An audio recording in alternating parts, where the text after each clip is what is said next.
A very good evening to everybody, right? Let's start. We were doing dividend capacity, correct? Yesterday we did basic dividend ka theory part. Today let's do dividend theory or dividend capacity, correct? इधर dividend capacity का वाला part है. Dividend capacity has a very simple and straightforward format. Learn the format, put the values in the format, correct, and get the answers. There are only 2-3 things that are different, correct, that needs to be considered, correct. So have a look. Sales minus variable cost gives you contribution minus fixed cost. This is the basic format, right? And then depreciation will be deducted, then operating profits before interest and tax, then deduct the interest on debt. Sir, why interest on debt is deducted? Because you want to calculate dividend. It is not FCFF or FCFE. It is FCFE approach most probably, correct? But FCFE के बाद, right? It is FCFE to be honest, correct? But उसमें एक ही change है. एफसीएफई में you don't take dividend received from other companies, but here you take dividend received from other companies. And dividend received from other companies का एक important adjustment is there, that is foreign company से dividend, right? That is something that you need to understand. आ जाओ. Sales minus variable cost gives you contribution minus fixed cost gives minus fixed cost and depreciation gives you operating profit before interest and tax, that is PBIT or EBIT, minus interest on debt, right? Profit before tax PBT after interest, right? Minus tax at dash percentage on PBT. Then you get profit after tax. Then you get depreciation, you add back depreciation, you get operating cash flow after tax. Here there is a change. The dividend received from other companies will be added, right? Whatever you receive to from other companies, right? Then gross free cash flow to equity. Gross free cash flow to equity after adding the dividend. Then sale of NCA, purchase of NCA, major capital expenditure, new equity capital or anything or any working capital issued, that should be taken, and free cash flow to equity will be your dividend capacity. आ जाओ जरा, have a look, right? Now dividend received from other company तो important है, right? If it is a local company, directly you will receive dividend. Whatever amount of dividend is received will be dividend received.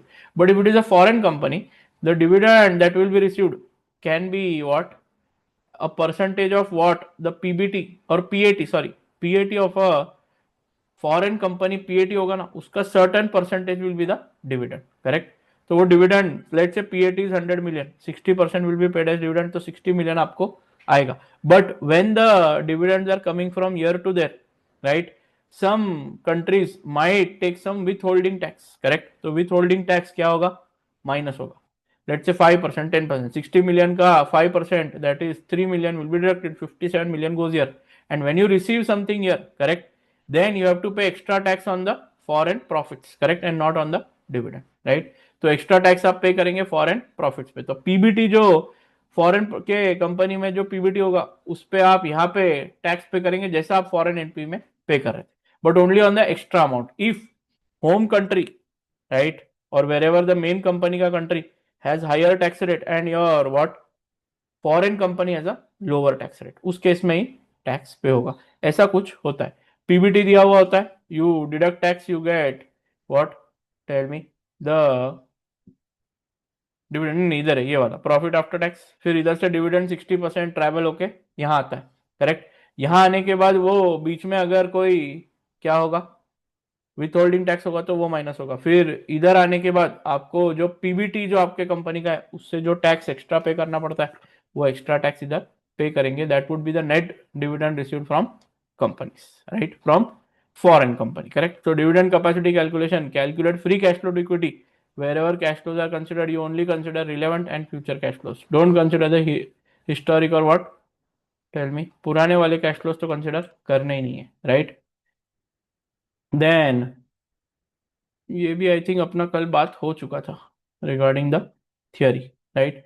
अब एक ही आर्थुरो company का question है, उसमें थोड़ा सा ना there is what, tell me, we have done that question. थोड़ा सा सेल ऑफ एनसीए है plus what your what, tell me, non current asset में इन्वेस्टमेंट है, then there is what addition to non current asset है, some asset sold है. अब Arturo company एक बार देख के जाओ, ऐसा मेरा पर्सनल क्या है व्यू है, करेक्ट. अक्यूमुलेटेड डेप्रिसिएशन का एक बात है, right. Always remember 2 or 3 things from Arturo company. There also dividend capacity is asked, right. Also वो ऐसा होता है कि डिविडेंड इज सिमिलर, यानी depreciation is equal to the investment in non current asset, वो वाला पार्ट भी इंपॉर्टेंट है. All these things are small small part which are important. आपको मैं बोलूंगा ये, मैं कितना भी करा लू, जब तक आप आर्थुरो कंपनी करेंगे नहीं तब तक आपको समझ में आएगा नहीं. एक आर्थुरो कंपनी है और एक दूसरा I think has to be लिमनी कंपनी. लिमनी और आर्थुरो दो करेंगे तो आपका पूरा ये सारा रिवीजन हो जाएगा. Correct. That is how it will happen.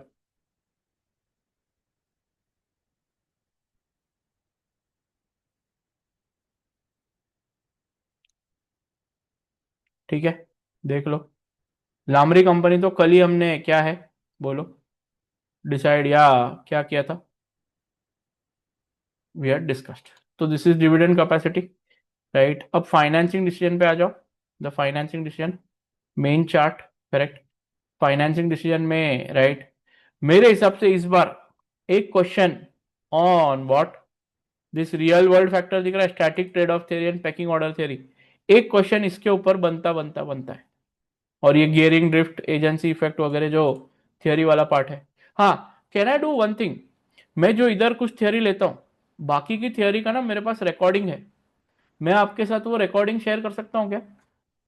बहुत शॉर्ट में और बढ़िया रिकॉर्डिंग है ऑफ फाइनेंसिंग डिसीजन, जो आपने बिजनेस वैल्यूएशन किया ना, बिजनेस वैल्यूएशन, ये बिजनेस वैल्यूएशन किधर गया भाई, मर्जर एंड एक्विजिशन और कॉर्पोरेट फेलियर की सारी थियरी विथ नोट्स मैं आपको दे देता हूँ, चलेगा क्या? वो यूट्यूब का वीडियो है, मैं शेयर कर देता हूँ आपके साथ. उतना 3-4 घंटे का, 4-4.5 घंटे का है.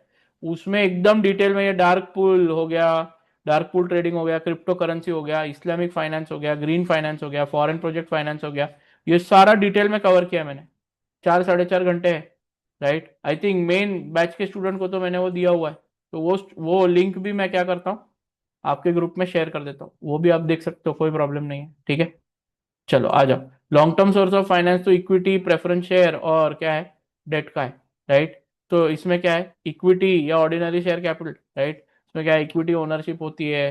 प्रेफरेंस शेयर में क्या होता है, ओनरशिप नहीं होती है, but you are what, paid dividend in preference of equity shareholder या इक्विटी डिविडेंड. करेक्ट है क्या? देख लो. फिर डेट में क्या होता है, interest generally eight fix percentage is paid every year. बराबर है क्या? राइट. और डेट में ओनरशिप नहीं होती. Right. You just get paid a interest every year. Right. देख लो, K E, K P S, K D one minus tax rate, ये सारे अलग अलग टाइप के क्या है, बोलो. देन फाइनेंशियल सिस्टम में फाइनेंशियल मार्केट होता है, इंस्टीट्यूशंस होती है. Correct. And financial asset and liabilities. Right. Theories of cost of capital तो I think we have already discuss, have we discuss theories of cost of capital, किया था ना हम लोगों ने डब्ल्यू में, एपीवी कर रहे थे तभी यहाँ पे. Basic WC theories of cost of capital, I think we have done that. इधर है ना थियरीज, या नहीं ली मैंने इधर, सीएपीएम थियरी, ये ली क्या नहीं ली, बोलो जरा मेरे को देख के बताओ. हाँ ली ना, theories of cost of capital या गियरिंग, मैंने उस दिन लिया था, मेरे को याद है. Right. So the same thing is there again in financing decision. Right. Then you have what, M proposition 1, M proposition 2, और क्या है, ट्रेडिशनल थियरी. राइट. एक बार आपको वापस देखना है तो देख लो. Factors to consider while taking a financing decision, whether to, question में किधर भी आए that we want to raise some finance, your what brain should say come to practical factors, then come to what, your practical factors में आ जाना. नीचे practical factors है, इधर real world factor, static trade off pecking order. बहुत बार ये question आया हुआ है एग्जाम में. राइट. रिपीटेड क्वेश्चन है. Right. Practical factors to consider, cost हो गया, cost is what, debt is cheaper, equity is expensive, so you should take debt and you should take equity. ऐसा कुछ long term finance, short term finance cheaper, long term finance expensive, ऐसा सारी चीजें होगा. Tax impact क्या होगा, date में tax savings होती है, इक्विटी में टैक्स सेविंग्स नहीं होती है. इशू कॉस्ट में, डेट में इशू कॉस्ट लो रहता है, इक्विटी में हाई रहता है. गियरिंग में बहुत ज्यादा गियरिंग रहेगा तो इक्विटी लेना, if there gearing is low take debt. Correct. To achieve what, optimal gearing, traditional theory, optimal gearing ratio. Right. Company में रेज डेट और equity on trial and error method, वो बोला है ट्रेडिशनल थियरी में. Right. Availability of source of finance, कौन सा source of finance available है, flexibility, cash flow position and risk profile. Debt क्या होता है, लेस फ्लेक्सिबल होता है, इक्विटी मोर फ्लेक्सिबल होता है, आपको देना है तो दो, पैसा नहीं दो नहीं दो तो भी चलेगा dividend. Cash flow position generally debt में पॉजिटिव कैश फ्लो पोजीशन होती है, राइट, और इक्विटी में नेगेटिव क्या होती है, कैश फ्लो पोजीशन होती है। हाई रिस्क कंपनी होगी तो इक्विटी बहुत ज्यादा, लो रिस्क कंपनी होगी तो आप डेट ले सकते हैं, करेक्ट है। देख लो जरा यूनिवर्सल रूल, राइट, कि केडी हमेशा केई से कम होता है, आरएफ हमेशा केई से कम होता है और आरएम हमेशा आरएफ से ज्यादा होता है, राइट। फिर उसके बाद स्टैटिक ट्रेड ऑफ थ्योरी, थोड़ा सा स्टैटिक ट्रेड ऑफ थ्योरी ये बताती है कि जब आप कभी भी पूरी तरह से when you are all equity finance, correct, all equity finance, right, then traditional method क्या बोलता है, टेक डेट, बट क्या बोलता है, debt only up to a certain extent. But अगर आपने बहुत ज्यादा डेट ले लिया, बट एम क्या बोलता है, एम थ्योरी विद टैक्स करो, लेते जाओ डेट, लेते जाओ लेते जाओ लेते जाओ, correct, right. But if you take very high debt या बहुत हाई गियरिंग हो गया अगर आपके इसमें, तो बैंक्रप्सी रिस्क आ जाएगा, करेक्ट। और क्या होगा कि सर डेट लिया क्योंकि डब्ल्यूसीसी कम हो रहा था, डब्ल्यूसीसी कम होते गया, बहुत ज्यादा डेट हो गया तो प्रॉब्लम्स ऑफ हाई गियरिंग भी आ सकते हैं, बैंक्रप्सी हो सकता है, कोविनेंट्स, बैंक के कोविनेंट लग सकते हैं, all different type of things can happen. Very high gearing will lead to what, bankruptcy and other related problems. Balance of debt equity should be targeted, यानी अगर कोई कंपनी है, कोई कंपनी के एक्सट्रैक्ट में थियरी में आप पढ़ते हो, right, that was it is only funded by what, equity only, no debt is there, only equity, right, तो tell them to bring in debt but take care that not to take very high debt, right, बहुत ज्यादा gearing होगा तो लफड़ा होगा। या तो फिर उनको बोलो पेकिंग ऑर्डर थ्योरी में जाओ, पेकिंग ऑर्डर थ्योरी में पहले इंटरनली जनरेटेड फंड से पैसा उठाओ, अगर आपने उठाया है बहुत सारा रिटेन अर्निंग है तो वहां से पैसा उठाओ, नहीं, राइट, अगर इक्विटी है तो फिर सेकंड डेट पे जाओ, डेट में भी पहले सिक्योर डेट लो, फिर अनसिक्योर्ड लो, फिर प्रेफरेंशियल लो, और इक्विटी में राइट इशू पहले करो, आईपीओ सेकंड, क्यों, क्योंकि कम खर्चा लगता है, बराबर है क्या, देख लो, राइट। फिर उनको बोलना आप ना खाली इक्विटी यूज करोगे और इंटरनली जनरेटेड फंड यूज करोगे ना तो for a short period it is okay, but if you do it for a very long time, that means you are retaining funds and not paying dividend to the shareholders, then it will send a wrong signal in the market and there will be a loss of shareholder value, correct है क्या, ऐसा है। फिर एक gearing drift भी देखा जाता है, अगर आप बहुत प्रॉफिट मेकिंग कंपनी हो, प्रॉफिट और रिटर्न अर्निंग्स बढ़ता गया, उससे equity share capital and reserves बढ़ते जाएंगे, जिससे गियरिंग क्या होगा, कम होता होता जाएगा, इसको बोलते हैं गियरिंग ड्रिफ्ट। ऐसा भी हो सकता है कि वो गियरिंग ड्रिफ्ट की वजह से आपको लग रहा है दैट डेट बहुत कम है, तो शांति से देखना कि गियरिंग ड्रिफ्ट का फिनोमिना हुआ है या नहीं, correct. And then agency effects, agency effects क्या है, देखो जरा, एजेंसी कॉस्ट्स, राइट, यानी क्या होता है, when ever you give management, management के पास अगर सिर्फ इक्विटी है ना तो वो पूरा इनडिसिप्लिन में चलेगा, वो कैसे भी high level high risk project के अंदर क्या करेगा, इन्वेस्ट करेगा, it will not think too much, right, and here and there it will do a lot of expenses, correct.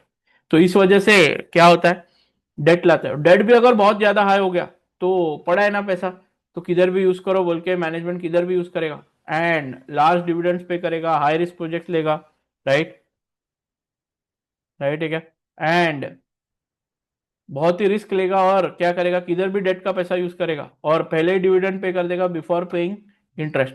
तो इस केस में क्या होगा, लेवल ऑफ डिविडेंड्स वगैरह, बैंक इस केस में एजेंसी इफेक्ट या एजेंसी कॉस्ट लेके आएंगी और बोलेगी कि आप ये नहीं कर सकते, हमको इंटरेस्ट पहले पे करना पड़ेगा, और आप जो सारा हमारा पैसा जहां इन्वेस्ट कर रहे, जो आपने प्रॉमिस किया था वही इन्वेस्ट कर रहे या कोई और जगह इन्वेस्ट कर रहे, वो सब देखेंगे, और उससे क्या होगा, बोरोइंग पे इंपैक्ट पड़ेगा और अर्निंग पे भी इंपैक्ट पड़ेगा, retain earnings, because bank will ask you to pay what, tell me, the finance.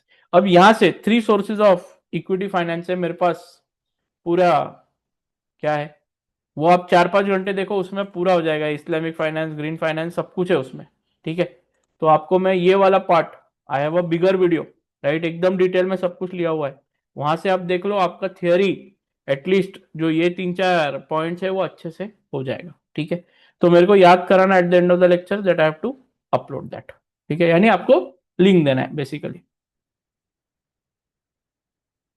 आ जाओ, सबसे पहले कॉर्पोरेट फाइनेंस एंड रिकंस्ट्रक्शन में आ जाओ। मेरा क्या बोलना है, कॉर्पोरेट फाइनेंस और रिकंस्ट्रक्शन में ना पहला पार्ट तो ratio analysis, I am telling you right now, June 2025 बहुत लोगों का अटेम्प्ट गया है, the exam, a lot of people failed in the exam because of ratio analysis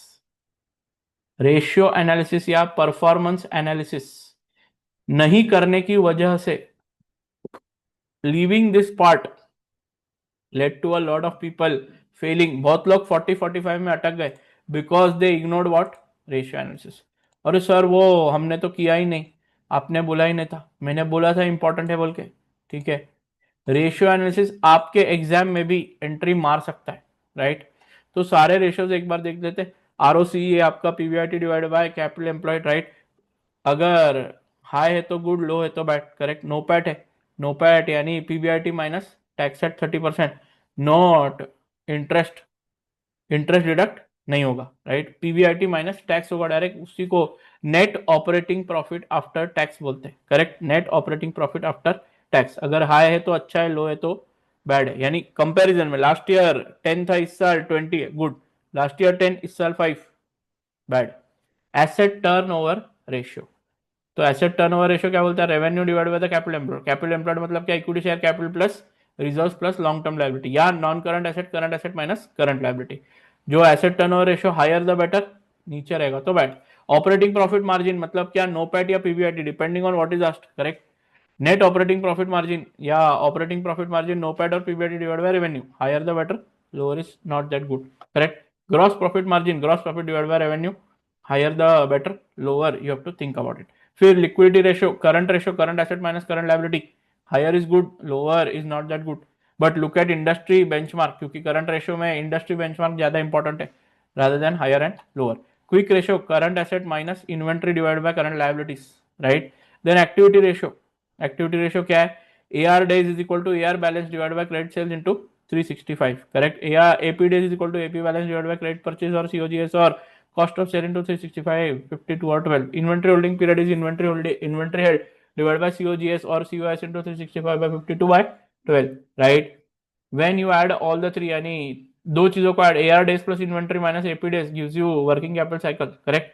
cash operating cycle, positive is cash shortage, negative is extra cash. COC very high not good, very low या कम होगा तो अच्छा है. Performance analysis में gearing ratio, debt by equity और equity by debt और debt divide by debt plus equity, correct. Debt is equal to long term loan plus preference shares, correct. And equity is equal to equity share capital plus reserves book value, but when it is market value you have to do share price into number of shares. Again reserves will not be added in market value, correct. Operating gearing is nothing but fixed cost divided by variable cost or fixed cost divided by total cost. Very high fixed cost compared to total cost is not a very good sign. Interest cover ratio is PBIT divided by interest paid. More higher it is better because less interest is paid, correct. And you have the share based ratios. P ratio is equal to MPS by EPS. Very high is good, high is good but very high रहेगा तो P ratio is a problem. Dividend cover is EPS divided by DPS, ESS by dividend paid. Answer times में आता है. Lower is good, higher is very bad, because EPS कम है और DPS ज्यादा है, ये सब लफड़ा हो सकता है. Dividend payout ratio is DPS divide by EPS और dividend paid divide by ESH. Dividend yield is nothing but DPS divide by MPS और dividend paid by market cap. Higher is good, lower is bad, correct. MPS is P ratio into EPS, correct. And EPS is EAESH divided by number of shares. If the question mentions, आपने question में ये दो line पढ़े, if the question mentions the words financial performance or and business situation or evaluate company's performance and business prospect, then ratios have to be calculated. और question कैसे होते हैं, या तो सेम कंपनी का लास्ट ईयर और current year compare करना है, या तो कंपनी का current year with industry standard और विथ सम अदर कंपनी क्या होता है, डिवाइड करना है, कंपेयर करना है. फिर change in sale percentage is also an important formula. Last year से इस साल सेल में कितना चेंज हुआ, राइट, वो भी इंपॉर्टेंट फैक्टर है. और TSR is nothing but dividend received per share plus share price at the end minus share price at the beginning divide by share price at the beginning. ये भी एक formula आपको आ सकता है. Always focus on varied part और departments of a company and calculate sales growth percentage, gross profit percentage, going up and down margin for various years और with industry standards. ये मैं आपको बोल रहा हूं, प्लीज छोड़ना मत. इस पे दो question I think south made है और एक टिलिंगटन ऐसा कुछ है. साउथ मेड और कौन सा है रे हिमांशु, एक साउथ मेड है बेटा और कौन सा है, रेशियो एनालिसिस वाला, ठीक है होगा. दो क्वेश्चन है, राइट. मैं इंपॉर्टेंट क्वेश्चन में एंड में लिखा के दूंगा. If company is facing heavy financial distress, that is the various financial distress are as follows. Company में क्या होता है ना, रिकंस्ट्रक्शन का प्रॉब्लम कब आता है मैं बताता हूँ, राइट. देखो कंपनी के बाद दो ऑप्शन होते हैं, अगर उसको रेवेन्यू फेलियर हो गया, रेवेन्यू अभी आ नहीं रहा है, कॉस्ट फेलियर हो गया कि कॉस्ट बहुत हाई हो गई है, right, we are not able to control cost, उस वजह से प्रॉफिट नहीं है, एसेट मैनेज नहीं हो रहे, अपने पास मशीन इतने सारे बट लोग नहीं है, रिसोर्सेज नहीं है, एसेट को मैनेज नहीं कर पा रहे, failure in liability management, correct, यानी लायबिलिटी को आप मैनेज, बहुत इतनी हाई लायबिलिटी हो रही है, आप लिक्विडिटी नहीं है तो आप पे नहीं कर पा रहे, या फेलियर इन कैपिटल मैनेजमेंट, जो कैपिटल है आपके पास इक्विटी डेट उसको आप मैनेज नहीं कर पा रहे. So if company has major financial distress which is continued for a long period of time, company has 2 to 3 options. क्या 2 to 3 ऑप्शन है कि या तो पहला लिक्विडेशन में जाए, राइट, या तो रिकंस्ट्रक्शन और reorganisation of company's equity and debt and starting a fresh, यानी कुछ पुराना डेट है जो रिपे नहीं हो रहा है उसको रिस्ट्रक्चर करो, बैंक के साथ बात करो, 5 ईयर का लोन 15 ईयर का लोन कर दो, थोड़ा लॉन्ग टर्म कर दो, ईएमआई थोड़ा कम कर दो, राइट, थोड़ा इक्विटी की वैल्यू कम कर दो, इक्विटी शेयर होल्डर के पास से थोड़ा पैसा उठाओ, डेट शेयर होल्डर डेट से भी थोड़ा और ज्यादा अगर पैसा मिलता है रिस्ट्रक्चरिंग करके कुछ नया मशीन लाके, कुछ नए मशीन लाओ, कुछ पुराने मशीन बेच दो. ये सारे ट्रांजैक्शन मैंने एक एक्सेल शीट में लिए हुए. अगर आपने आपकी एक्सेल शीट देखी तो उसमें सारे ट्रांजैक्शन है क्या बॉस, देखो जरा, थोड़ा देखो. एएफएम जो मैंने आपको शीट दी है उसके अंदर वो पूरा सब कुछ है, एवरीथिंग इज देयर.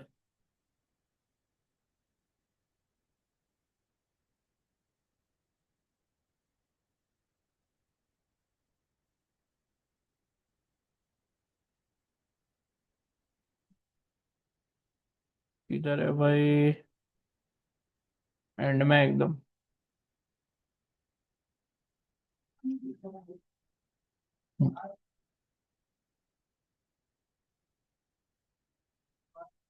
रिकंस्ट्रक्शन, क्या क्या चेंज हो सकता है, सब मैंने क्या किया है. मैं आपको सच में बोल रहा हूँ, एक बहुत इंपॉर्टेंट टिप देता हूँ रिकंस्ट्रक्शन में. अगर तुम ना रिकंस्ट्रक्शन में बहुत सोचोगे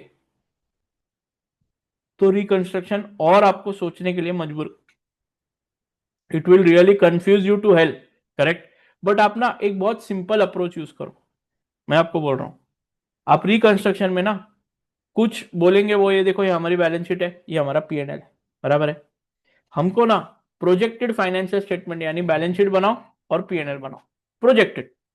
आफ्टर वी डू द, एक होगा, this is that company is in one problem, right, ये पिछले साल की बैलेंस शीट है, हमारा डेट बहुत ज्यादा है, थोड़ा डेट कम करके नए अगले साल में यानी रिकंस्ट्रक्शन का एक पूरा क्या होगा, there will be one proposal of reconstruction, right. वो रिकंस्ट्रक्शन का प्रपोजल अगर आप देखोगे ना तो उसके सारे चेंजेस बता के करके हमको बताओ कि how much will be, tell me the reconstruction, या रिकंस्ट्रक्शन होने के बाद वाली नेक्स्ट ईयर की बैलेंस शीट और नेक्स्ट ईयर का प्रॉफिट एंड लॉस.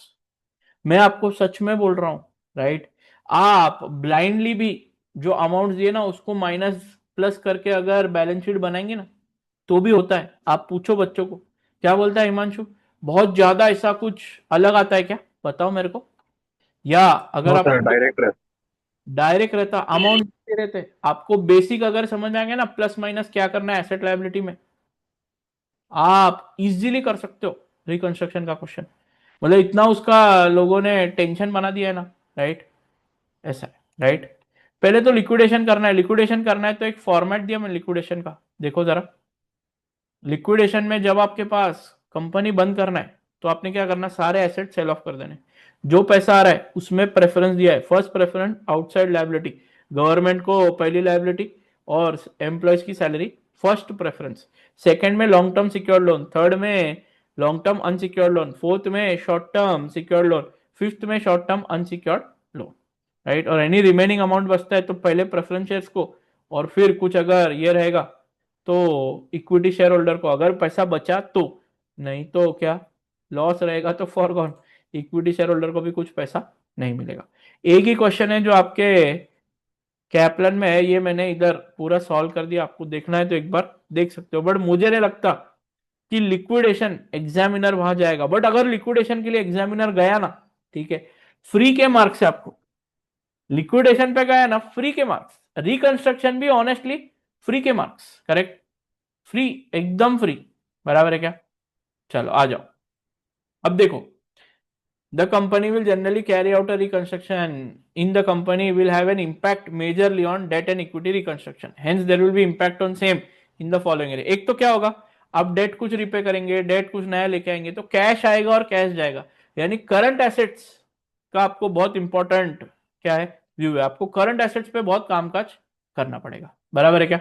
यानी करंट एसेट में जो कैश गया कैश आया वो इक्विटी और डेट दोनों को मेजरली तीन ही चीजें इंपैक्ट होने वाली इधर क्या है, इक्विटी, डेट, करेक्ट। यानी लॉन्ग टर्म जो आपकी इक्विटी है वो, लॉन्ग टर्म डेट है वो, और हो सकता है शायद शॉर्ट टर्म डेट भी क्या हो, चेंज हो। बाकी तो करंट एसेट्स में सारे इंपैक्ट जाएंगे, राइट, और पीएनएल में कुछ इंपैक्ट जाएंगे, बराबर है क्या। देख लो, आ जाओ। अब इक्विटी शेयर में क्या होता है, अगर बेसिक इशू ऑफ शेयर हुआ, अब अगर आप इस एक्सेल शीट पे ध्यान देंगे, आ जाओ, अगर आपने न्यू इशू ऑफ शेयर किया और वो किस पे किया, प्रीमियम पे किया, तो जो आपकी नॉमिनल वैल्यू ऑफ शेयर्स है will increase the equity share capital issued, but जो आपके रिजर्व्स है उसमें शेयर प्रीमियम ऐड होगा। हाउ मच है विद द हायर अमाउंट, यानी नॉमिनल वैल्यू $1 है, आपने $15 पे इशू किया, या इधर $10 है 15 पे इशू किया, तो $5 worth into number of shares will go into reserves, correct. Cash receive हो जाएगी पूरे $15 के हिसाब से, करेक्ट। तो 15 मिलियन, 1 मिलियन शेयर, $15 की वैल्यू पूरा आ जाएगा। फिर आपका डिविडेंड पे इंपैक्ट होगा क्योंकि आपको डिविडेंड नया देना पड़ेगा।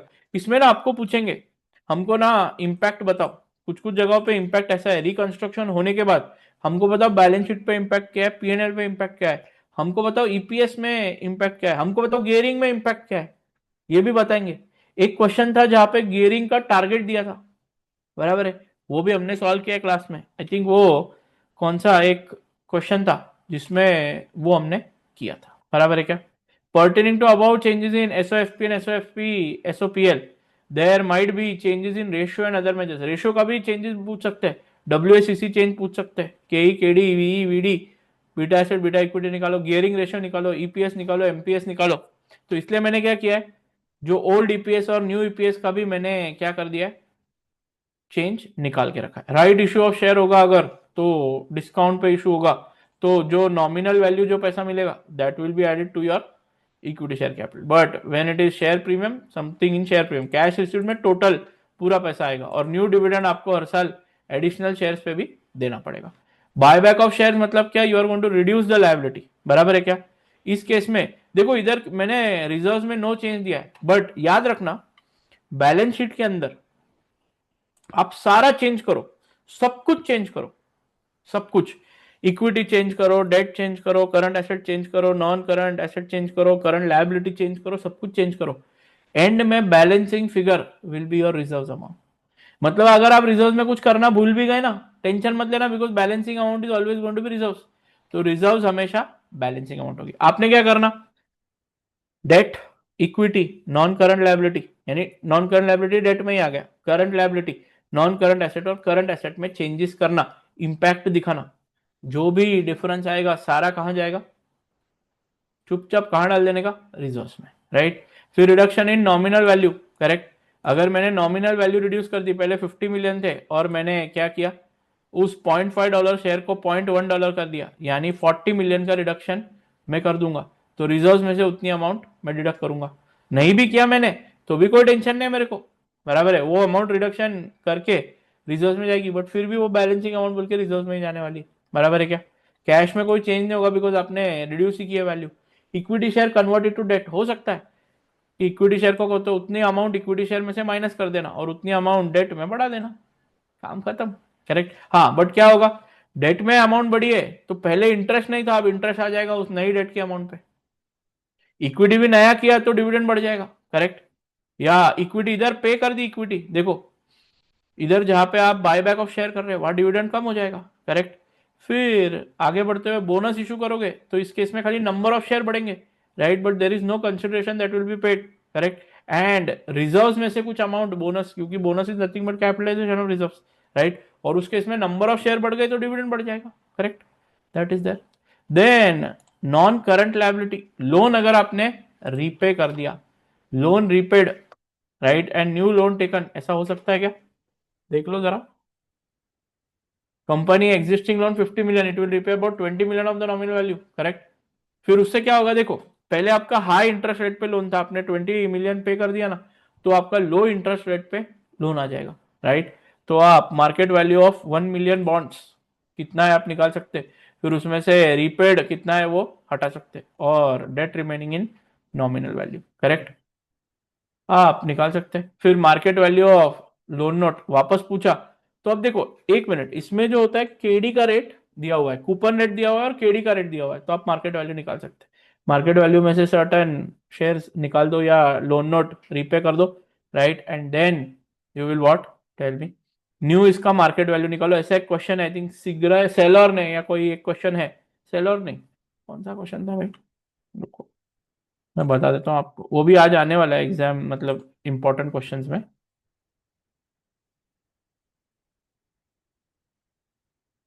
क्या क्वेश्चन है,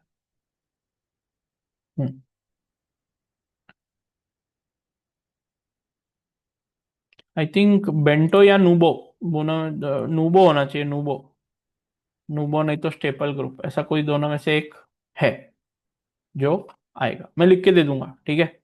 फिर लोन टेकन, नया लोन टेकन होगा तो आपका केडी बढ़ जाएगा, बिकॉज सी यहाँ पे केडी ना किस पे बेस्ड है मैं वो भी आपको बता देता हूँ। KD is based on risk basis point plus certain percentage. तो जैसे आपने ज्यादा लोन लिया ना, आप और रिस्की हो गए, तो आप ट्रिपल ए रेटिंग था ना उससे डबल ए रेटिंग पे चले जाओगे, डबल ए था तो सिंगल ए, सिंगल ए तो बी, बी तो डबल बी, ऐसे रेटिंग आपकी क्या होती जाएगी बोलो, कम कम कम होती जाएगी, राइट, ऐसे होगा। तो रेटिंग कम हुई तो रिस्क बढ़ गया तो केडी बढ़ जाएगा, आपने रीपे कर दिया तो रिस्क कम हो जाएगा तो रेटिंग कम हो जाएगी, यानी केडी कम हो जाएगा। ऐसा करके आपको क्या, केडी का प्रेजेंट वैल्यू निकाल के कामकाज करना है, right. Then loan converted to equity share, आपने लोन को रीपे करने के लिए उनको इक्विटी शेयर का नया इशू दे दिया, आप इशू प्राइस डिसाइड करो, वो हिसाब से कामकाज करो, रिजर्व में वो जाएगा, ठीक है। Loan converted to equity share, ठीक है। Loan note issue plus change in coupon rate, तो चेंज इन कूपन रेट होगा तो आपकी मार्केट वैल्यू चेंज होती रहेगी, आपको मार्केट वैल्यू चेंज जैसे आप आईआरआर से निकालते, राइट, या केडी से सारे कैश फ्लोज को क्या कर लो, पीवी निकालो और मार्केट वैल्यू निकालो, राइट, वो वाला पार्ट है। देन नॉन करंट एसेट में क्या होगा, आपने अगर कोई नया एसेट बाय किया, करेक्ट, तो नॉन करंट एसेट में उसकी वैल्यू बढ़ेगी। बट अब देखो, हाँ आप कैसे बाय करते, कुछ कुछ लोग क्या करते हैं, डेट लेते, नया डेट, और उससे नॉन करंट एसेट बाय करते हैं, तो कैश आता है और कैश जाता है, बराबर है। अब दूसरा, ठीक, कैश आया कैश गया, ठीक है, आपने नॉन करंट एसेट नया लिया, राइट, तो उसके ऊपर आपको क्या करना पड़ेगा, कंपनी में कंपनी का ईएईएसएस दे देंगे, आपको ईएईएसएस दे देंगे या ईबीआईटी दे देंगे।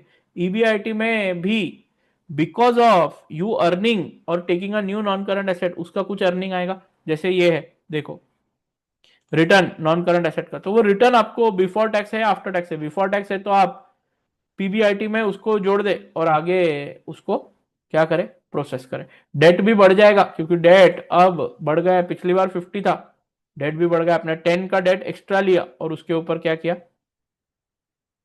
सेल एनसीए, अगर आपने एनसीए सेल किया तो पुराना एसेट जो कमा रहा था वो लॉस हो जाएगा, इधर प्रॉफिट बढ़ेगा because you bought new asset, but इधर when you sell the asset what will happen, non current asset कम हो जाएगा, करेक्ट, और इसमें कैश भी कम हो जाएगा।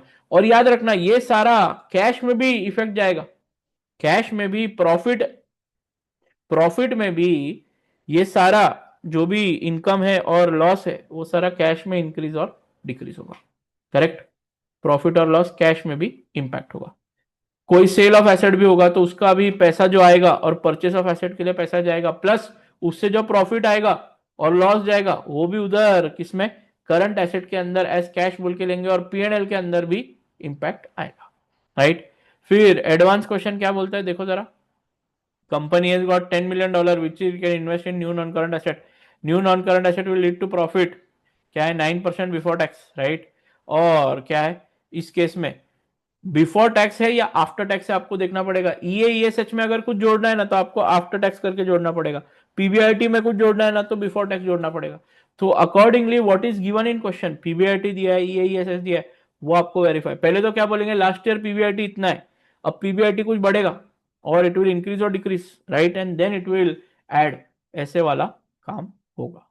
तो ध्यान से देखना कि ये जो रिटर्न दिया ना, बिफोर टैक्स दिया, आफ्टर टैक्स दिया, आफ्टर टैक्स दिया तो चुपचाप ईएसएच में जोड़ देना परसेंटेज, बट बिफोर टैक्स दिया है तो पहले कैलकुलेट करना, उसमें से टैक्स माइनस करना, फिर ईएसएच में जोड़ देना। बराबर है क्या? देखो जरा इधर, यू हैव नॉन करंट, नहीं करंट एसेट का भी इंपॉर्टेंट है। करंट एसेट में क्या है, देखो जरा, cash received, cash paid, cash balance after reconstruction. OD में ओडी बैलेंस नेगेटिव रहेगा, करेक्ट, तो वो भी ले लेना। फिर if breakup of current asset current liability not given, then adjustment should be routed through current asset, that is base assumption is cash, but generally examiner will use the term cash generated by the reconstruction, hence net impact of cash is generally zero। मतलब जितना पैसा आएगा ना उतना चला जाता है, but कुछ केसेस में पैसा बचा है, राइट? तो आपको कैश अंडरस्टैंडिंग के लिए तो चाहिए बस, correct. Retained earnings in financial statement आ जाओ जरा। हाँ, एक क्या होता है ना अभी, अब आपका एक रिकंस्ट्रक्शन हो गया, ओनली रिकंस्ट्रक्शन, बट उसके जगह पे एक एमबीओ बोल के कंसेप्ट है, सुना है क्या? MBO, management buyout. या हो सकता है, अब मेरे ना 4-5 डिवीजन है, राइट, और मेरी कंपनी प्रॉब्लम में, तो मैं एक डिवीजन बेच देता हूँ। बेच सकता हूँ क्या मैं? 100%, क्यों नहीं, अलाउड है बेचना, right? Is it illegal to sell? नहीं, आई एम। तो आपको क्या होगा, आपको वैल्यूएशन करना पड़ेगा वो एक डिवीजन का, और उसको सेल करना पड़ेगा। उससे जो पैसा आएगा ना, उससे आप बाकी के 4 डिवीजन को इन्वेस्ट करके या कुछ नया नॉन करंट एसेट इन्वेस्ट करके आप कामकाज कर सकते हैं। वो भी एक ऑप्शन है, और उसी वही यूनिट को आप एमबीओ बोल के किसी को बेच सकते हो। बराबर है क्या? एमबीओ बोल के क्या कर सकते हो, बेच सकते हो पूरा। बराबर है क्या? देख लो, F C F E, F C F F, P ratio, NAV, premium, होता ये सारे क्या है, इधर सोल्ड फॉर कैश और demerge into a different company and then sold, और unbundling share or assets of demerged company are sold wherever possible, and if the question is not specific about valuing the company, right, or firm, always use the FCFF approach of valuation and find the equity by deducting the debt, as it gives better and higher value for equity generally। उसमें से total एफसीएफएफ से value निकालो minus, और फिर part business आप cell कर रहे हो या कोई एक डिपार्टमेंट, वहां का जो मैनेजमेंट है वही बाय करने के लिए रेडी है, तो आप मैनेजमेंट बाय आउट भी कर सकते हो। बराबर है क्या? देख लो,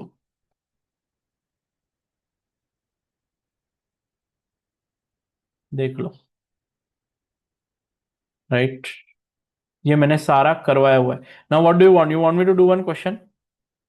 कल एक क्वेश्चन किसी ने बोला था, आई थिंक, करूँ या नहीं करूँ बोलो? एक क्वेश्चन करूँ, बिजनेस वैल्यू अपना इसका रिकंस्ट्रक्शन का करूँ एक question? Yes sir. Tepal group बोल के एक क्वेश्चन है।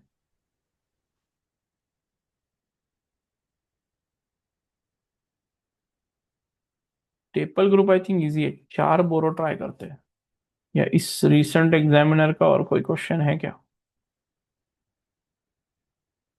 चक्कूला किया ना मैंने, या नहीं किया बोलो? चक्कूला इज डन इन क्लास और नॉट डन इन क्लास बड़ी? क्या रे हिमांशु, चक्कूला है क्या, किया मैंने? बेंटो क्राइसोस कर लिया, चक्कूला बाकी है क्या? करते क्या चक्कूला? आ जाओ।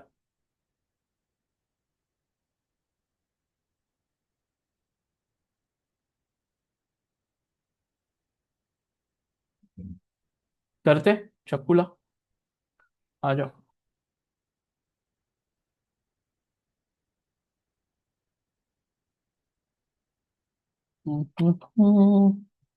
आ जाओ इधर, चक्कूला कंपनी का।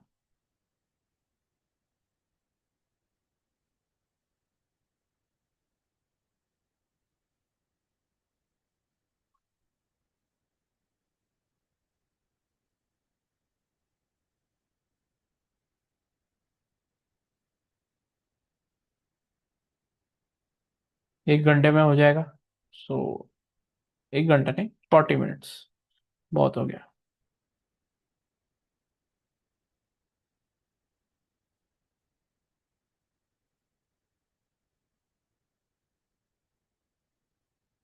हम्म, चलते क्या? आ जाओ।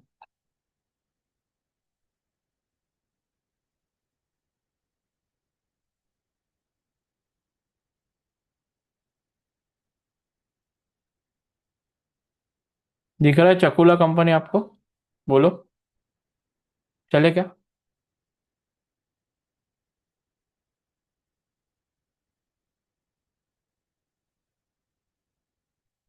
चकुला कंपनी, चल आ जाओ।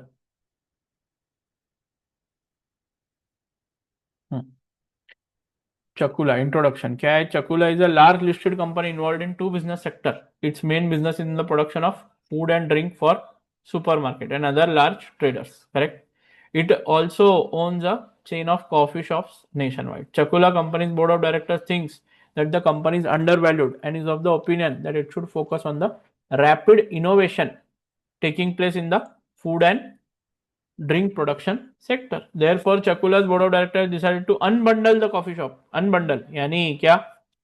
साइड में निकाल देंगे, राइट?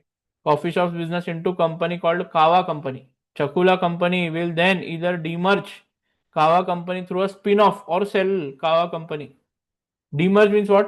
उसको अलग कर देंगे, राइट? और स्पिन ऑफ मतलब वी विल वर्क देयर, यानी उसी को वापस स्टार्ट करेंगे. और सेल कावा company. Chakula company will then turn its full focus on its remaining business of food and drink production. Initially, Chakula company shareholders will own Kawa company on the basis of owning one Kawa company share for every Chakula company share owned by them. शांति से, ये line बहुत important है, right? Chakula company will then turn its full focus on its remaining, right? And Chakula company shareholders will own one Kawa company shareholders will own one Kawa company on the basis of owning one Kawa share for every Chakula share owned by them. ठीक है, यानी Chakula में एक share है तो कावा में भी एक शेयर मिलेगा. Lala is a large unlisted company controlled by 20 shareholders who all have significant stake in the business. Lala company owns a number of hotels around the country and is looking to diversify into the coffee retail business. Lala has approached Chakula company about the possibility of purchasing Kawa company. Lala company will finance the purchase either through a cash only offer or a share for share exchange.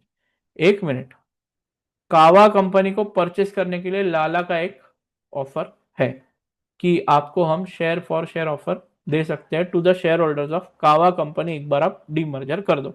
If Kava company is demerge it will be listed on the stock exchange as an independent company. Chakula company is unsure whether to sell Kava to Lala और to demerge into independent company. ठीक है, पहले तो या तो मतलब या तो कॉफी डिवीजन को ऐसा ही सेल कर दो, बराबर है क्या, लाला को, या तो फिर डिमर्ज करके नया कंपनी बनाओ. ठीक है. Further clarification has been sought by Lala company's board of directors on the following two areas.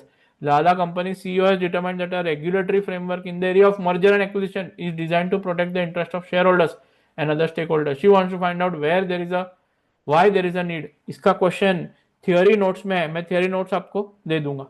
The acquisition of Kawa company will be major investment for Lala and its board of directors has concern about the acquisition will be how the acquisition will be financed. The board of directors have heard that there are several theories explaining the capital structure of a company, including the following two proposition. A company should maximize its debt financing and too much debt can be harmful, right? ठीक है, कोई problem नहीं.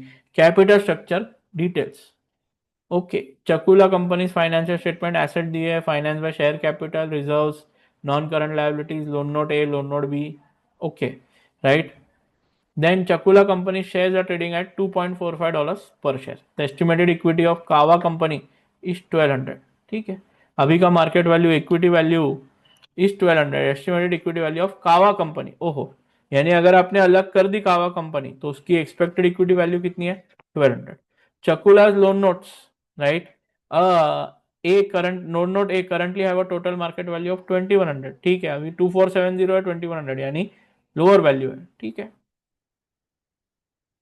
2100. Loan note B has a total market value of 400. After the unbundling, loan notes B will be serviced by Kawa and loan notes A will remain with Chakula. यानी कावा के balance sheet में already loan कौन सा 360 million का loan आ जाएगा, correct? वो जो लोन नोट बी है, ठीक है. Will remain with Chakula with the post tax cost of debt of loan B expected to be 3.52%. यानी पोस्ट टैक्स कितना हो जाएगा? 3 point. It is expected that कावा, ये केडी हो गया, पोस्ट टैक्स मतलब कॉस्ट ऑफ डेट, केडी, बराबर है ना? 3.52. It is expected that Kawa company will maintain its capital structure after unbundling. आराम से, Kava company will maintain its capital structure after unbundling. Lala company's debt to equity ratio is estimated to be what? 40 is to 60 in equivalent market value terms, and it has 1200 million shares in issue. Correct. The cost of equity for Kava company is estimated to be 13.51%. ठीक है. Date to equity ratio, ये अब लाला company की बात करने लगे. Okay, 40:60 is equivalent market value and it has 1200 million shares in issue. ठीक है. The cost of equity of कावा company is estimated to be 13.51%. ठीक है. ऑल कंपनीज पे 20%, वो भी ठीक है. As the profit is based on what?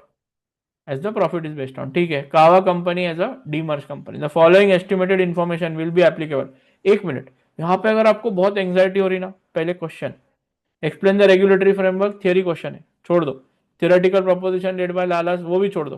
Prepare a report, estimate the value of each Kava company share if it is demerge and listed as an independent. यानी आपको basically अगर ये शेयर, अगर कंपनी डीमर्ज कर दी तो उसकी market value निकालनी है. Simple and sweet.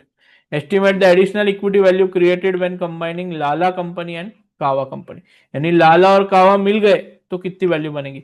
The percentage gain to each Lala company and Kava company shareholder group under each payment method. दो पेमेंट मेथड बोले, शेयर फॉर शेयर या cash. Correct. And an impact on Lala company capital structure under each payment method. 8 और 12, 20 mark का चकाचक question है. Evaluate the financial and other factors that both Lala company shareholders and Kawa company would consider prior to agreeing to the acquisition and the impact of Lala company's capital structure under each payment method. ये भी theory question है, theory वाला इसमें है. ठीक है, चलो आ जाओ, आ जाओ. तो अभी अपने को लॉजिकली मेरे को क्या है, पहले तो मेरे को कावा कंपनी का डीमर्जर देखना है, और अगर वो लिस्ट हुआ तो उसका शेयर वैल्यू कितना होगा. बराबर है.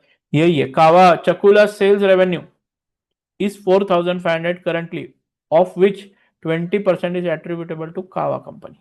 It is estimated that after Kawa company's demerge, its annual sales growth will be 6%, right? And the operating profit margin will be 21% of sales revenue for each of the next 4 years. It can be assumed that the current tax allowable depreciation will remain equivalent to the amount of investment needed to maintain the current level of operation, but the Kawa company will require an additional investment of $0.25 every $1 increase in sales revenue. After the initial 4 years, the annual growth rate of company's free cash flow is expected to be 2.5% for the foreseeable future. खत्म. इससे अपने को FCFF use करे तो अपने को value मिल जाएगी क्या, पूरे कावा कंपनी की आफ्टर डीमर्जर. और उसमें से अगर डेट माइनस कर दे तो अपने को इक्विटी की वैल्यू मिलेगी या नहीं मिलेगी, बोलो. Tell me, are you okay with this? देखो ऐसा ना, आपको क्वेश्चन को तोड़ना पड़ेगा. अगर आप बोलोगे कि नहीं मैं तो ऐसा ही करूंगा, मैं तो वैसा ही करूंगा, तो 100% प्रॉब्लम होने वाली है. बराबर है क्या? देख लो. चलो क्या आगे, बोलो. करते मार्केट वैल्यू, आते मेरे साथ करते क्या, बोलो. चलो आ जाओ. ये वैल्यू ऑफ क्या करते हैं, वैल्यू ऑफ कावा कंपनी कैलकुलेशन या estimation.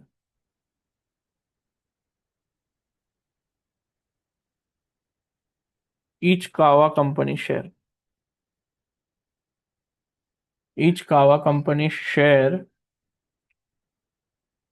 if it is demerged and listed as an independent company.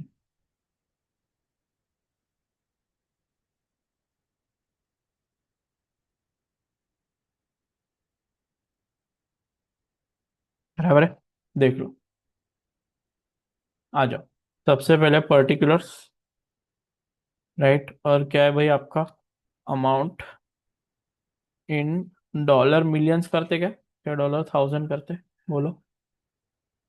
Amount in dollar millions ही करना पड़ता, ये कितना है, मिलियन ही करना पड़ता.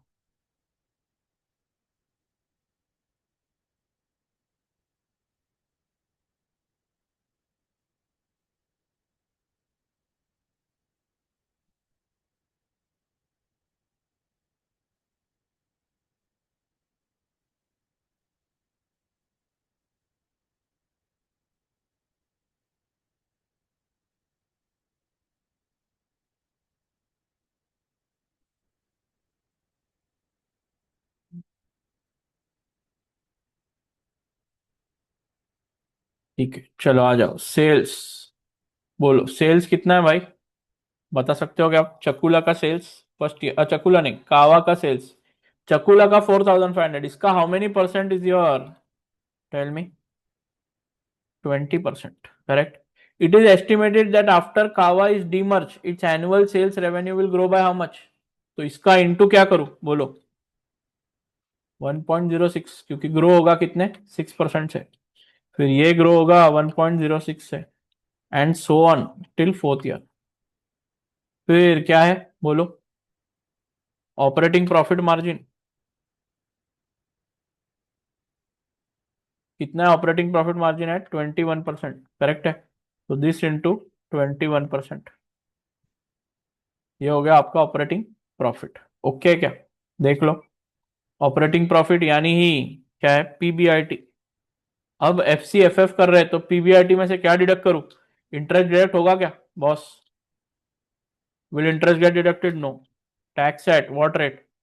दोनों कंपनीज टैक्स कौन से पे करती है? All companies at 20%, correct. तो दिस इंटू 20%,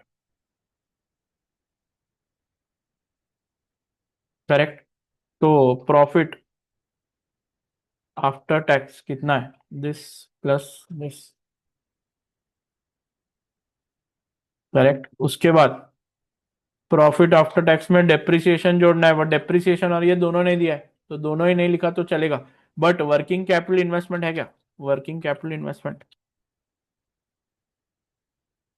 बराबर है। वर्किंग कैपिटल इन्वेस्टमेंट में क्या लिखोगे, बताओ मेरे को? कैसे करोगे भाई? Needed to maintain the current level but Kava will require an additional investment in asset of 0.25 for every $1 increase in sales revenue. कैसा करोगे, बोलो? Have you done this before, बोलो? कैसा करेंगे? लास्ट ईयर देखो, आपका लास्ट ईयर का cell कितना था? 4500 या 954 करूंगा मैं, नेगेटिव कर लगा लेता हूं पहले। 954 माइनस 4,500 इंटू 20%, ये लास्ट ईयर का सेल था, राइट। दिस इंटू क्या करना है? 25%, यानी मेरा कितना इन्वेस्टमेंट है? 13.5 का इन्वेस्टमेंट है, बराबर है क्या? वैसा ही अब लास्ट ईयर, ये साल का 1011 माइनस 954, दिस इंटू 25%। ऐसा कर करके इंक्रीज होते जाएगा। ये नेगेटिव में दे देता हूँ खाली। तो हर साल 16.1 तक, 16.07 तक जाएगा। फिर नेट कैश फ्लो या free cash flow to firm, right. कितना है? दिस प्लस दिस, काम खत्म, राइट। फिर इसको डिस्काउंट करेंगे, डिस्काउंटिंग फैक्टर है। अब डिस्काउंटिंग फैक्टर दिया है क्या बॉस, या कैलकुलेट करना पड़ेगा, बोलो? कैलकुलेट करना पड़ता, बोलो? इधर कॉस्ट ऑफ इक्विटी ऑफ कावा कंपनी दिया है और केडी भी दिया है क्या हम लोग? इधर tell me, if it is firm you should use W या केई टू डिस्काउंट, बता सकते हो? On the verge of exam F C F F में डिस्काउंटिंग फैक्टर क्या लेना चाहिए, बोलो? वो कैलकुलेट करना पड़ेगा, डब्ल्यू ऑफ कावा। बोलो भाई, कैसा करोगे डब्ल्यू ऑफ कावा कंपनी? Help me. या छोड़ दिया ऐसा होप, बोलो?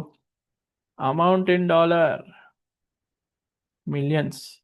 चलो Rehan, tell me what to do. Krishna, Himanshu, क्या करना पड़ता, बोलो? आ जाओ। किया है क्या किसी ने चकुला कंपनी, बोलो? कैसे करोगे W tell me. Kava company अगर डीमर्ज होता है, राइट, तो उसका कैपिटल कितना रहेगा, बोलो? आ जाओ।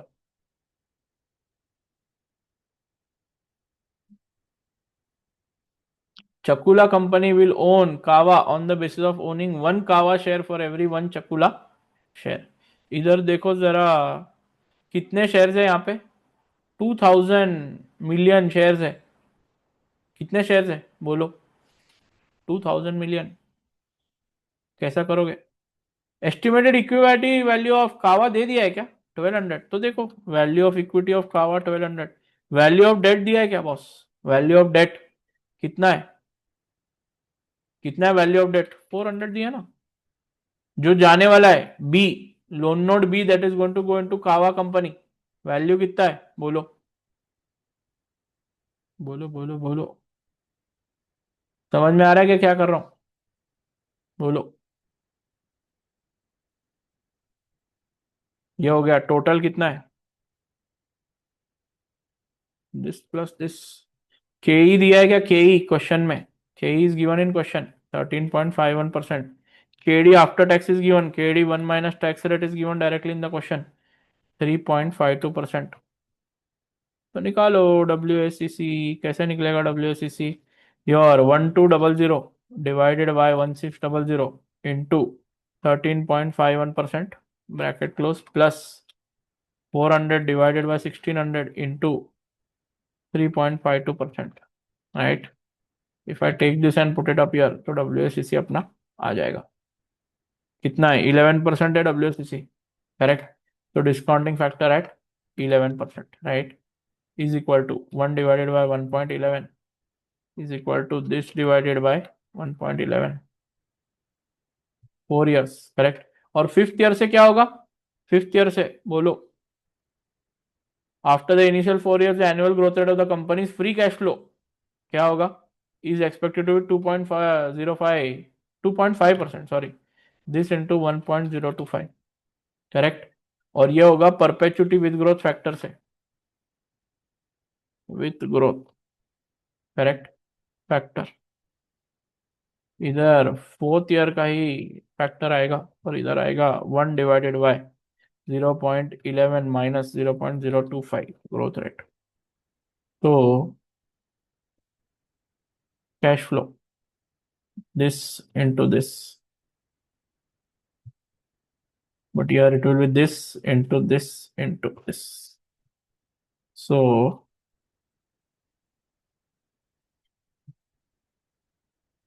value of firm, just debt plus equity, कितना है boss? Sum of all these values. इसमें से now tell me how much is the value of market value of debt? Market value of debt तो भाई इधर नीचे दिया वैल्यू ऑफ डेट 400, तो मार्केट वैल्यू ऑफ इक्विटी कितना आएगा देखो, दिस माइनस दिस, कितना है? 1482। आपके नंबर ऑफ शेयर्स कितने रहेंगे बोलो? Number of shares, number of shares is one share for every share in Chakula, one share for every share in Chakula, correct? यानी चकुला में कितने शेयर्स है देखो, चकुला में कितने शेयर्स है देखो, 1000 शेयर्स है ना, तो 1000 या 1000 मिलियन शेयर्स है, डॉलर्स है, इसको डिवाइड करो बाय 0.5, यानी कितने शेयर्स हो जाएंगे? 2000, right? So market value per share कितना है? दिस डिवाइडेड बाय दिस, 0.74 की मार्केट वैल्यू लॉजिकली आनी चाहिए। देख लो एक बार, 0.74। एक मिनट, कुछ गड़बड़ हुई कह रहे? नहीं, 75% बोल रहा है क्या? एक मिनट रुको भाई, काय झालं बाबा? लहला, नहीं बराबर है, -400 ही किया ना अपन ने।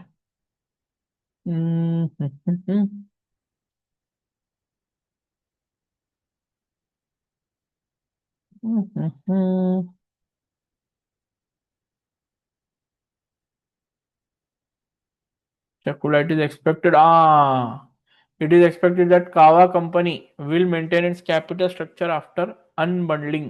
कैपिटल स्ट्रक्चर मतलब क्या?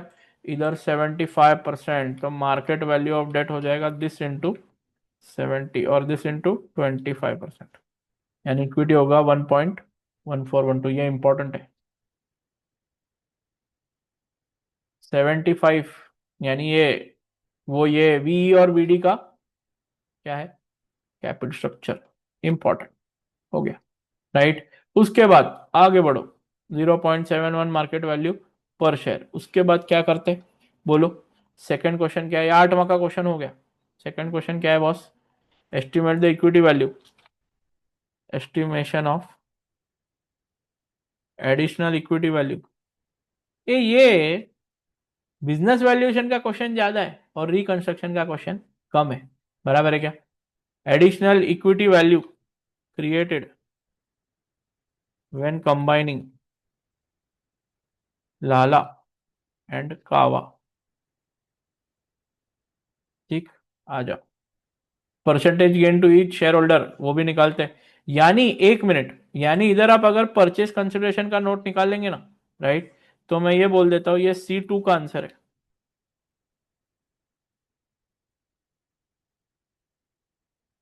ठीक, तीनों चीजें साथ में कर देते हैं, ठीक है। आ जाओ, सबसे पहले परचेस कंसिडरेशन की नोट लगानी पड़ती। परचेस कंसिडरेशन, करेक्ट, पर्टिकुलर्स आपका है लाला कंपनी, दूसरा है कावा कंपनी, तीसरा है combined company, correct. Old number of shares, old value per share, total value before merger.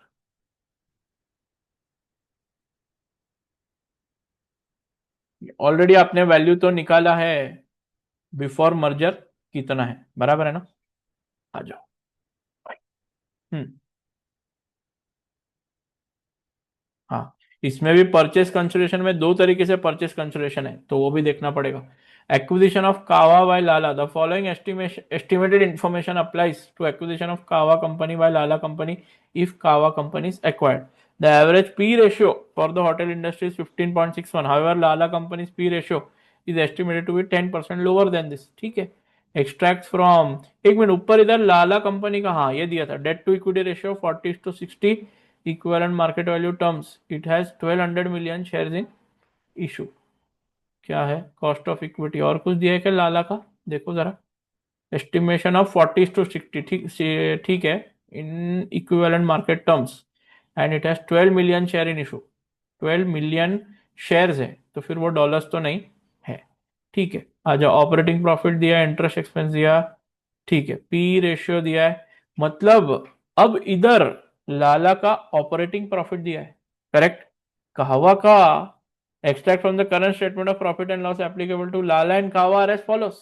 ठीक है, after the acquisition it is expected P ratio of the combined company. यानी इधर अब मैंने वैल्यूएशन कैसे करना, बोलो? By F C F E या बाय पी रेशियो, बोलो? How do you value, tell me. Kava company का वैल्यू, बोलो? टेल मी, कैसे करूंगा, बोलो?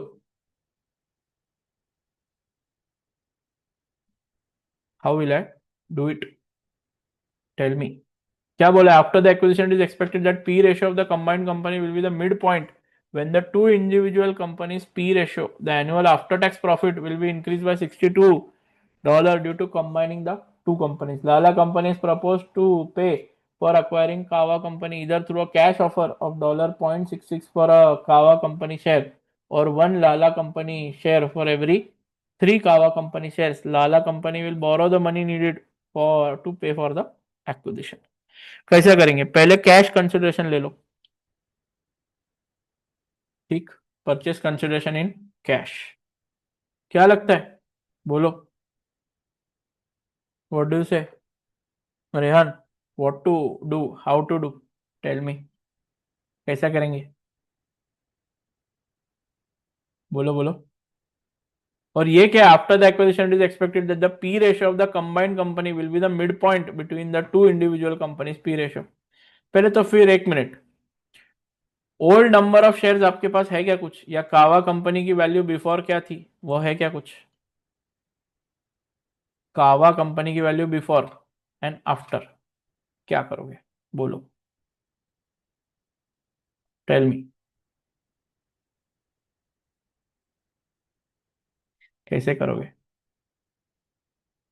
बोलो?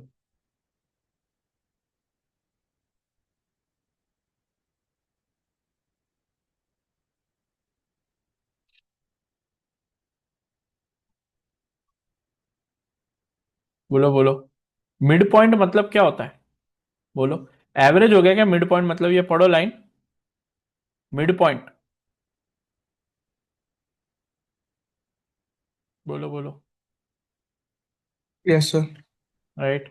कावा कंपनी ओल्ड वैल्यू कितनी है रे? कावा कंपनी एग्जिस्टिंग वैल्यू कुछ दी है क्या? कावा कंपनी की existing value of shares, equity shares कुछ दी है क्या? एस्टिमेटेड इक्विटी वैल्यू ऑफ कावा कंपनी अभी, नॉट आफ्टरवर्ड्स, अभी what is the value? Tell me. 1200 दी है क्या? यस। 1200 दी गई है। बराबर है क्या? लाला कंपनी की क्या दी गई है? कुछ दी गई है क्या वैल्यू? बट लाला कंपनी का शेयर्स, आपके पास नंबर ऑफ शेयर्स है लाला कंपनी के। ओल्ड नंबर ऑफ शेयर्स कितने? 1200 मिलियन। बराबर है। अभी आपको क्या करना है? ओल्ड वैल्यू पर शेयर निकाल सकते क्या? लाला का इंडिविजुअल वैल्यू पर शेयर निकाल सकते हैं? है ना? ईपीएस है आपके पास, यस, पी रेशो से निकाल सकते क्या? निकाल सकते हैं। ओल्ड वैल्यू पर शेयर कैसा निकालोगे? ईपीएस कितना है बताओ मेरे को? 171 मिलियन का प्रॉफिट है, इधर नीचे करता हूं। Calculation of EPS of Lala and Kava. ठीक है।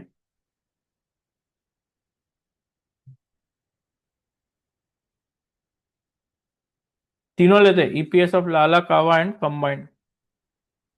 ठीक। अब चलो, profit for the year, right. Operating profit है क्या? पहले ऑपरेटिंग प्रॉफिट ले लेते हैं, ऑपरेटिंग प्रॉफिट। बट एक minute, interest expense tax minus करके, सब कुछ माइनस करके तो प्रॉफिट फॉर द ईयर ही लेंगे ना, राइट। 171 इंडिविजुअली लाला का, 117.1 कावा का। But when you take profits of both of them together, combined company will have how much? 62 million extra दिया है क्वेश्चन में, correct. Then you have PE ratio. P ratio Lala company का कितना है? 15.61 इंटू हाउ मच? बोलो। ये combined company का after merger है। Combined company after merger. ठीक है। एक मिनट, पहले बिफोर मर्जर ले लेते हैं, इधर दोनों को ऐड करके अगर बिफोर मर्जर देखे, ये हो गया, करेक्ट। तो 15.91 एन आर 61 इंटू 90%। और इसका कितना है भाई पी रेशियो? दिया है क्या? P ratio of the combined company will B mid point between the to. But P ratio of कावा कंपनी दिया है क्या? पी रेशियो ऑफ कावा company, somewhere P ratio of कावा कंपनी इज गिवन। देख लो जरा। नहीं दिया ना पी रेशियो ऑफ कावा कंपनी? है क्या पी रेशियो? कैसे निकालोगे पी रेशियो? पी रेशियो के लिए क्या लगता है रे? दो चीजें। पी रेशियो के लिए क्या लगता है बोलो? एमपीएस और ईपीएस। आपके पास एमपीएस है क्या कावा का? ईपीएस है क्या? इधर से ईपीएस निकल सकता है क्या? निकल सकता है ना boss. Profit for the year दिया है, ठीक है। तो आ जाओ। ईपीएस कितना? ईपीएस कावा का 117.1 डिवाइडेड बाय 2000 शेयर है, कितना है? 0.85। और एमपीएस कितना है? एमपीएस आपने और अभी एक सेकंड पहले एमपीएस निकाला है, कितना है? कुछ 0.7 समथिंग ना, ये 0.71। तो पी रेशियो क्या होगा? एमपीएस डिवाइडेड बाय ईपीएस, कितना? कुछ 12.5 टाइम्स है, बराबर है ना, राइट। ये आ गया पी रेशियो ऑफ कावा, राइट। अब मार्केट वैल्यू बिफोर मर्जर,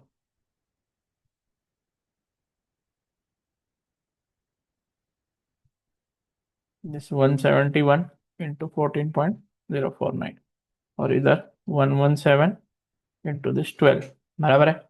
और कंबाइंड का कितना है? P ratio of combined company, mid point. Mid point यानी क्या? एवरेज।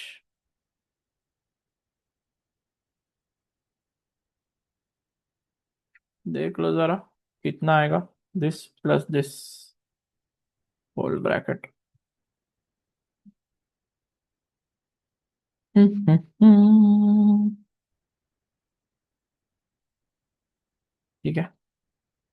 तो बिफोर मर्जर कितना है,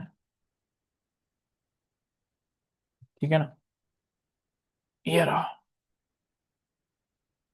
ठीक, चलो अब कैसा करेंगे बोलो। अब आफ्टर मर्जर निकालो, आफ्टर मर्जर, ठीक है। आ जाओ, ये आ गया आपके पास। एक मिनट, इधर पी रेशियो आ गया ना, ओल्ड नंबर ऑफ शेयर्स आपका, ये आ गया total value before merger something 2402, right. 2402 और 1200। अब कंबाइंड वैल्यू निकालो आफ्टर मर्जर, कंबाइंड वैल्यू निकलेगी, राइट। तो उसमें ई बी आप ई ई एस एच कितना है, E S H will be this plus this plus 62 ना। और क्या है, पीई रेशियो अभी आपने निकाला, पी रेशियो कितना है, ये रहा 13.05। तो वैल्यू ऑफ कंबाइंड फर्म कितना है बोलो, दिस इंटू दिस, यानी कितना है 4570 वैल्यू ऑफ कंबाइंड फर्म। ये आफ्टर मर्जर है, value of total value combined firm, total value इधर लगा देता हूँ, रुको। कंबाइंड फर्म की है 4570, बराबर है। ओल्ड वैल्यू कुछ 3602 थी, यानी अगर मैं बोलूँ इसके नीचे लगा लूँ, क्या है आपका बोलो, सिनर्जी या गेन कितना है, दिस माइनस दिस, बराबर है ना, दिस माइनस दिस, 967 का फर्क पड़ा है, बराबर है।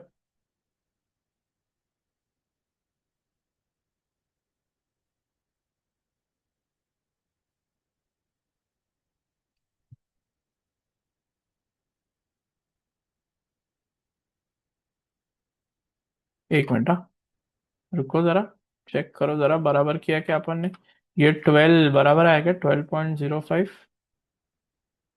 कितना आया भाई, लाला कंपनी का, कावा कंपनी का पी रेशियो चेक करो जरा, बराबर निकाला है क्या अपन ने, बोलो जरा पी रेशियो।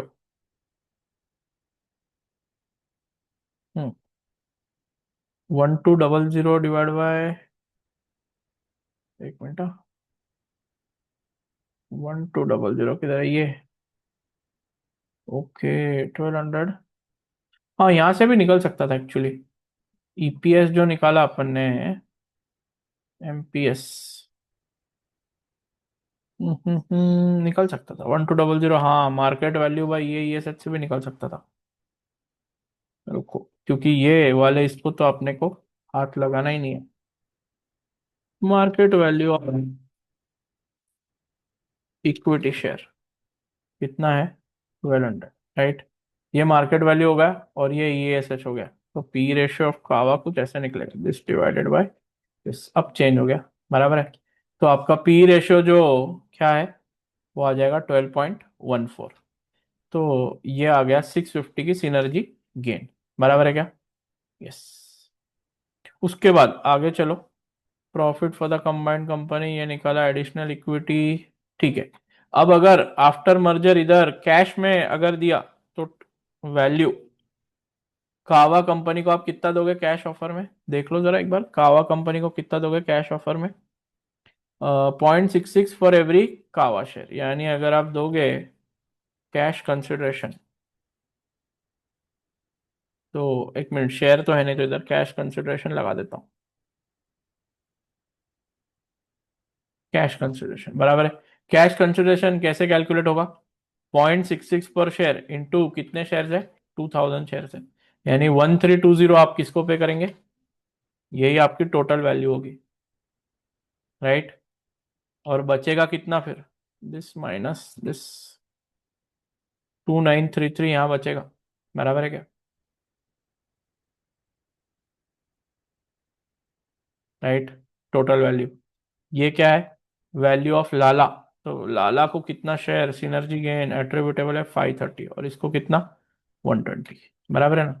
तो सिनर्जी गेन परसेंटेज कितना निकलेगा? दिस डिवाइडेड बाय 2402, 22%, इधर 10% है।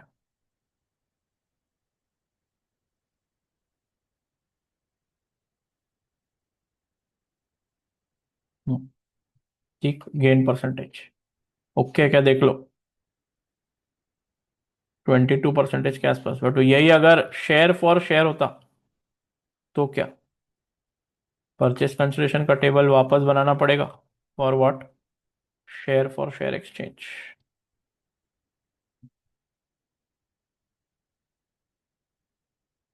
इधर ही बाजू में बना लेते हैं।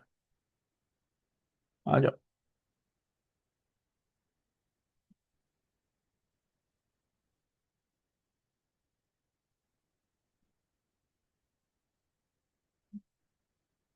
शेयर फॉर शेयर होता तो आप कितना कंसिडरेशन देते, देखो जरा कितना मिलता उनको कंसिडरेशन। आ जाओ। एक मिनट, इस केस में आपको 4253 आफ्टर मर्जर है, बराबर है। और आपके ओल्ड और न्यू शेयर्स निकालने पड़ेंगे आपको। नंबर ऑफ शेयर्स, इधर नंबर ऑफ शेयर्स इंपॉर्टेंट हो जाएंगे, करेक्ट। इधर share value per share, right. आ जाओ, पर शेयर वैल्यू आ जाएगा। नंबर ऑफ शेयर्स, लाला के ओल्ड कितने थे भाई? 1200, बराबर है ना? 1200। और आप कैश कंसिडरेशन में कितना देने वाले हो?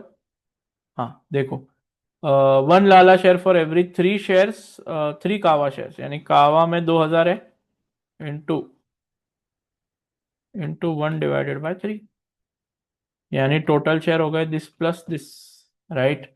और total value per share is this plus this, यही वैल्यू सब जगह रहेगी, करेक्ट। ओके है क्या, देखो यही वैल्यू सब जगह रहेगी। 2.27, 2.27।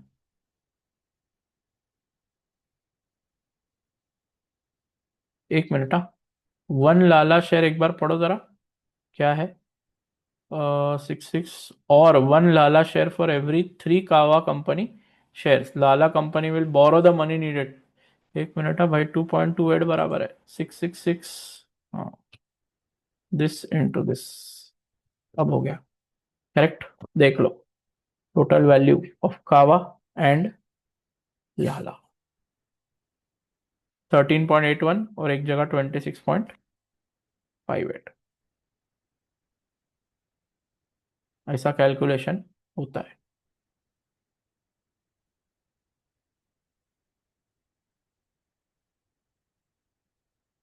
This is how things are done, ठीक है क्या? एक बार देख लो, कोई प्रॉब्लम है क्या? परसेंटेज गेन कैश की जगह पे शेयर इशू होता तो।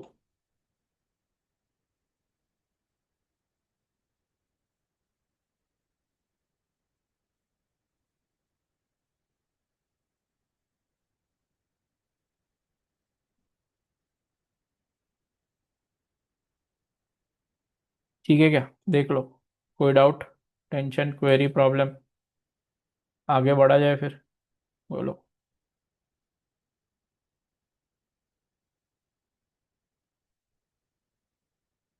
ठीक है क्या बॉस, एनी टेंशन? बोलो।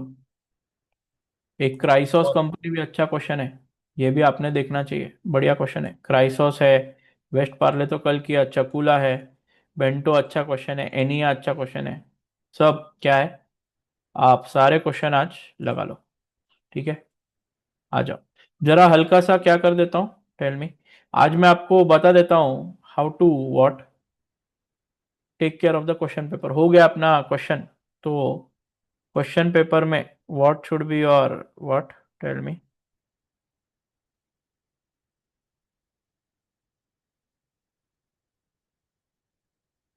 चलो इंपॉर्टेंट क्वेश्चन भी ले लो, आ जाओ। एक चकुला तो है 100%, करेक्ट। चकुला है, मोराडा है, क्राइसॉस है, मोराडा है, क्राइसॉस है, लिमनी है, लिमनी ऊपर दिया है क्या? हाँ, लिमनी है, आर्थुरो है, फॉर व्हाट ये आपका डिविडेंड, करेक्ट। क्राइसोस है, मोराडा है, लिमनी है, आर्थुरो है। और नीचे कौन सा क्वेश्चन है? एक मिनट। कॉर्पोरेट रिकंस्ट्रक्शन में बेंटो है, बेंटो है, एनिया है, नूबो है, और एक स्टेपल या चारा बोरो कर लो, चार बोरो। ठीक है। और एक हैंडवुड शूज। ये कर लो, आपका काम हो जाएगा रिकंस्ट्रक्शन का। ठीक है। ओके है, देख लो।